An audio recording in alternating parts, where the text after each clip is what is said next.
Antes do vídeo começar, se puderem deixar o like e se inscreverem no canal, eu agradeço.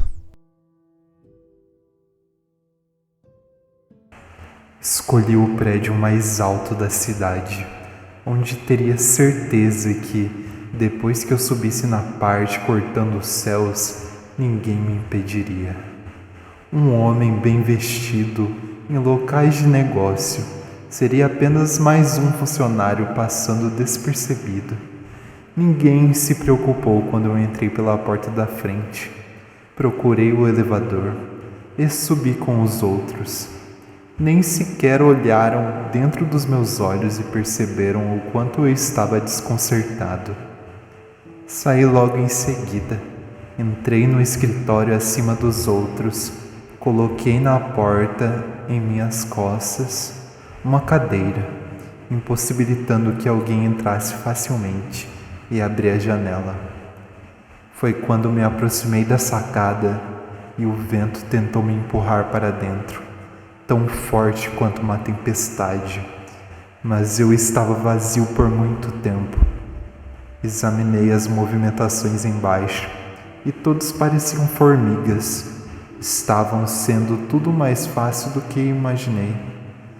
Coloquei o primeiro pé. O outro foi arrastado logo em seguida. O sol não estava quente o quanto me preocupei. Coisas ficaram borbulhando em minha mente.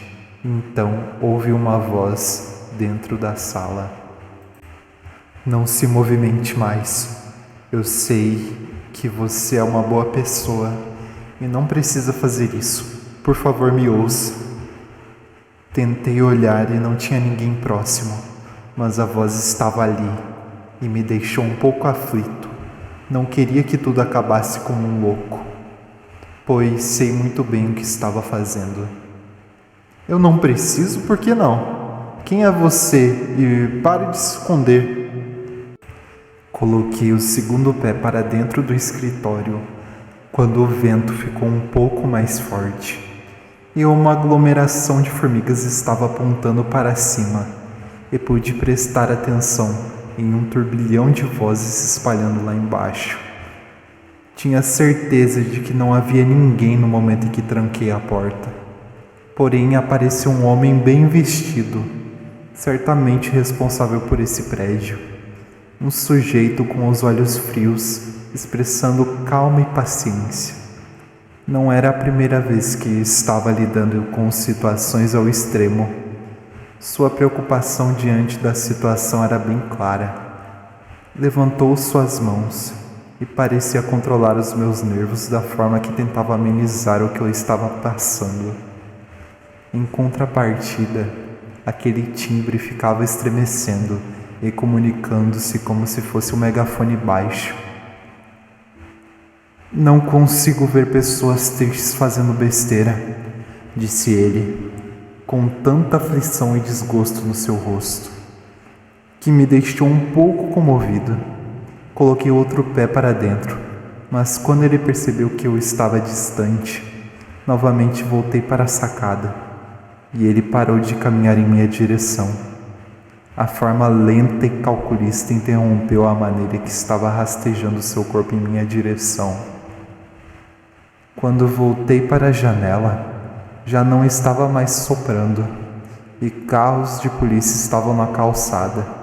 A porta começou a sacudir diante de nós dois, e ele recorreu a apelar falando sobre os meus filhos, a minha esposa, fixando na aliança no meu dedo e dizendo que as pessoas precisavam de mim, apesar dos momentos ruins. Eu tinha tudo que qualquer um sonha na vida: um bom emprego, crianças saudáveis e exemplares, esposa dedicada e que me amava.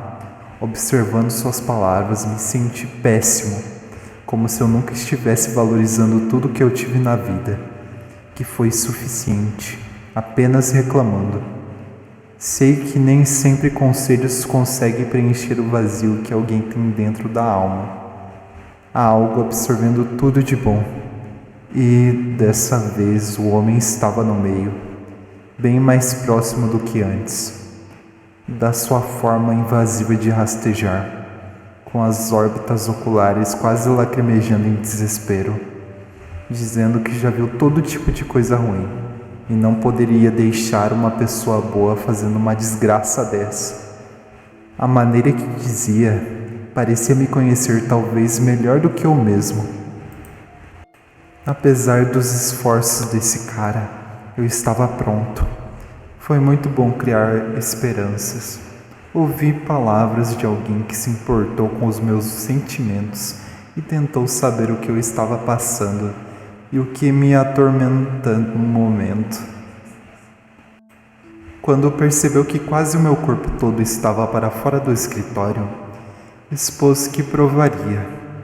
Vozes gritando em sua garganta, aparentemente no último esforço restante. Me pediu para fechar os olhos por um segundo. Disse que era a única coisa que desejava de mim. Sentindo compaixão por seu desespero frustrante, eu o fiz. Seja lá o que esse homem já passou, suas palavras eram como se fosse o melhor psiquiatra do mundo. E tentou dizer o quanto a minha família se perderia depois que eu fizesse isso. A minha mulher não iria superar, os meus parentes não suportariam. E eu perderia tudo que construí. As pessoas lá embaixo aumentando, crianças abaladas e sem entender, adultos chegando das suas ocupações.